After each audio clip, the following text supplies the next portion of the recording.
नमस्कार मंडळी, श्री स्वामी समर्थ सर्वांना. तर बघता बघता बघा मार्गशीर्ष महिना संपत आलेला आहे आणि उद्यापन करायची वेळ आलेली आहे. तर यावर्षी 2025मध्ये मार्गशीर्ष महिन्यामध्ये 4च गुरुवार आलेले आहेत. तर एखाद्या वर्षी 5 येतात, तर एखाद्या वर्षी 4 येतात. तर आपल्याला कथेमध्ये सांगितलेलं आहे की शेवटच्या गुरुवारी आपल्याला उद्यापन करायचे आहे. मग तो 4था गुरुवार येऊ किंवा 5वा गुरुवार येऊ, असं काही नाही आहे. सुरुवात आपण पहिल्या गुरुवारपासून करतो आणि शेवटच्या गुरुवारी त्याचं उद्यापन करायचं असतं. जसं आपण पूजा मांडणी व्रत हे व्यवस्थित करतो, तसंच आपल्याला उद्यापन हे करायचंच असतं. उद्यापन केलं तरच या व्रताचं आपल्याला संपूर्ण फळ मिळतं. त्यामुळे उद्यापन करणं खूप गरजेचं असतं. तर आता काही कारणामुळे जर तुम्हाला उद्यापन 18 डिसेंबरला जर करायला जमत नसेल, तर तुम्ही मग काय करावं हे तुम्हाला संपूर्ण माहिती व्हिडिओमध्ये सांगणार आहे. तर आता काही महिलांना काय होतं, आपल्याला मासिक धर्मामुळं एखादा गुरुवार चुकलेला असतो किंवा सुतक आलेलं असतं किंवा काही कारणामुळे आता बाहेर आपण गेलेलो असेल किंवा त्या गुरुवारी पूजा मांडणी राहिलेली असेल, तर मग आता 4थ्या गुरुवारी आपण उद्यापन करायचं का, हा प्रश्न पडलेला असतो. तर मासिक धर्म असेल तर आपण त्यावेळी उपवास तर केलेलाच असतो. पूजा मांडणी जरी करायची राहिलेली असेल किंवा सुतक आलेलं असेल तर पूजा मांडणी आपली राहिलेली असते, तर उपवास आपण केलेला असतो. तर तसं काही नाही, तुम्हाला एखादा जरी गुरुवार पूजा मांडणी करता आलेली असेल तरीही तुम्ही उद्यापन हे करू शकता. भले तुमचं पहिलं 3 गुरुवार राहिलेले आहे पूजा मांडणी करायची, पण 4थ्या गुरुवारी तुम्हाला काही अडचण नसेल तर तुम्ही 4थ्या गुरुवारी पूजा मांडणी करून उद्यापन करू शकता. पण जर सुतक असेल तर मग तुम्ही 4थ्या गुरुवारी उद्यापन करू शकत नाही, कारण आपण अडचण असेल तर दुसऱ्यांकडून पूजा मांडणी करून आपण उद्यापन करू शकतो. पण सुतक असेल तर आपल्याला पूजा ही करताच येत नाही. तर ज्या महिलांना सुतक आहे तर त्यांनी काय करावं, तर त्याच्या पुढचा म्हणजेच 25 डिसेंबरला जो गुरुवार येत आहे पौष महिन्यातील, तर त्या गुरुवारी जशी आपण अगोदरच्या गुरुवारी पूजा मांडणी केलेली आहे तशीच पूजा मांडणी करून त्या गुरुवारी आपण आता काही महिलांना असाही प्रश्न पडलेला आहे की ताई, त्या दिवशी अमावस्या चालू होत आहे, तर मग अमावस्या असेल तर आपण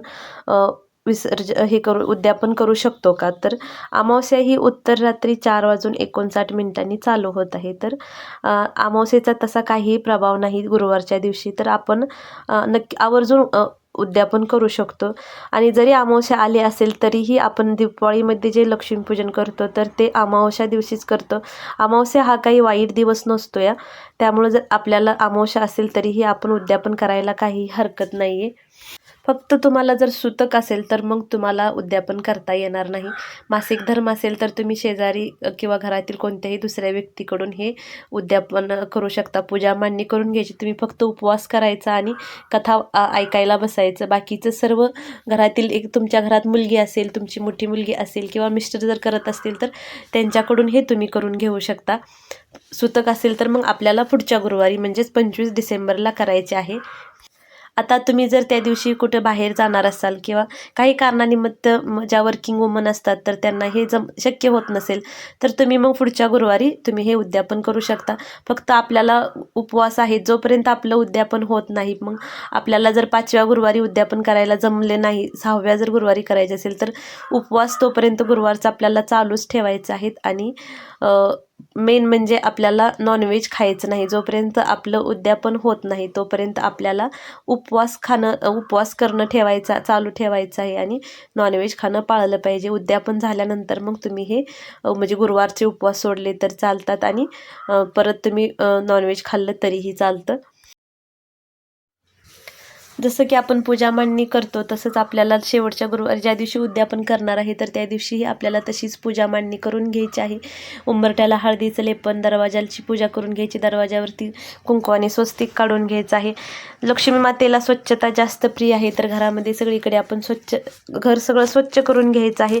आणि उद्यापन हे सायंकाळच्या वेळी करावं.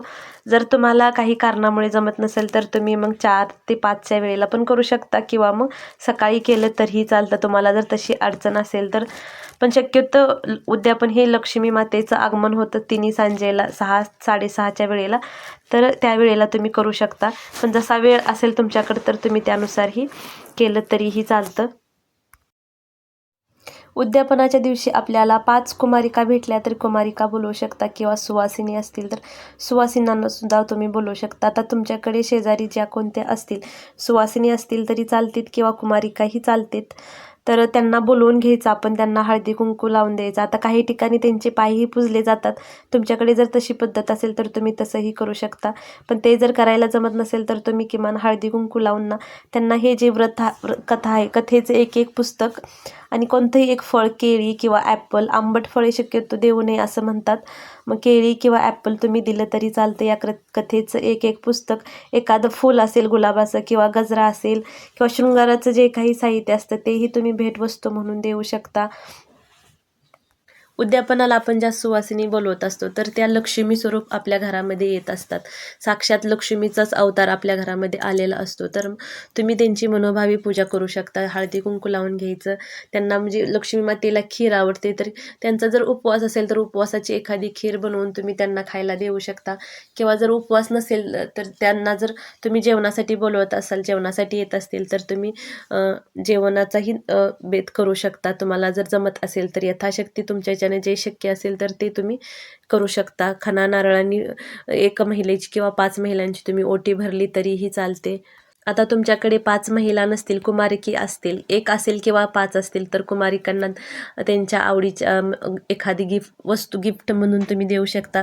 मुलींना कसं मेकअपच्या वस्तू आवडतात तर एखादा मेकअपचा रुमाल किंवा मेकअपचं काही म्हणजे तुमच्याच्याने जे जमत असेल तर ते तुम्ही दिलं तरीही चालतं. कारण आपल्या घरामध्ये त्या दिवशी ज्या कुमारिका किंवा सुवासिनी येतात तर ते लक्ष्मी मातेचं एक स्वरूपच असतं. त्यामुळे आपल्याला त्यांची मनोभावी पूजाही करायची असते.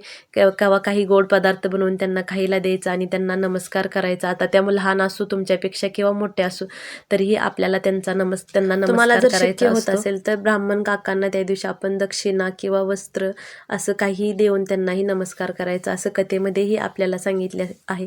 पण जर जमत नसेल तुमच्या तिथं जवळ कुठे म्हणजे ब्राह्मण काका नसतील तर तुम्ही मग मंदिरामध्येही दान करू शकता किंवा एखाद्या उद्यापनाच्या दिवशी संध्याकाळी आपल्याला नैवेद्य काही दान केलं तरीही चालतं. झाकून घ्यायचं आहे आणि नंतर आपल्याला उपवास सोडायचा आहे. तर गाईलाही आपल्याला त्या दिवशी नैवेद्य द्यायचा असतो तर तोही आपण गाईलाही नैवेद्य देऊन घ्यायचा आणि नंतर लक्ष्मी मातेला नैवेद्य दाखवून नंतर मग आपण उपवास सोडायचा असतो. उपवासामध्ये काहीतरी गोड पदार्थ बनवायचा. आता काही ठिकाणी शेवटच्या गुरुवारी उद्यापनाला पुरणपोळीचा नैवेद्य बनवला जातो. तुमच्याकडे जशी पद्धत असेल तशा पद्धतीने तुम्ही करू शकता किंवा खीर पुरीचा असं नैवेद्य करून दाखवला तरीही चालतो. असं काही नाही की पुरणपोळीच बनवावी. कसं भाग बदलला की थोड्याशा पद्धती बदलतात. तर मग अशा पद्धतीने तुम्ही उद्यापन करू शकता. काही अडचण नसेल तर तुम्ही 18 डिसेंबरला उद्यापन केलं तरीही चालतं किंवा काही कारणास्तव जमत नसेल तर तुम्ही 25 डिसेंबरला हे उद्यापन करू शकता. तर कसा वाटला व्हिडिओ कमेंट करून नक्की सांगा आणि चॅनलवरती जर नवीन असाल तर चॅनलला सबस्क्राईब नक्की करा. भेटूया नंतर एका नवीन व्हिडिओजमध्ये. श्री स्वामी समर्थ सर्वांना. तुम्हा सर्वांना मार्गशीर्ष महिन्यातील शेवटच्या गुरुवारच्या हार्दिक शुभेच्छा.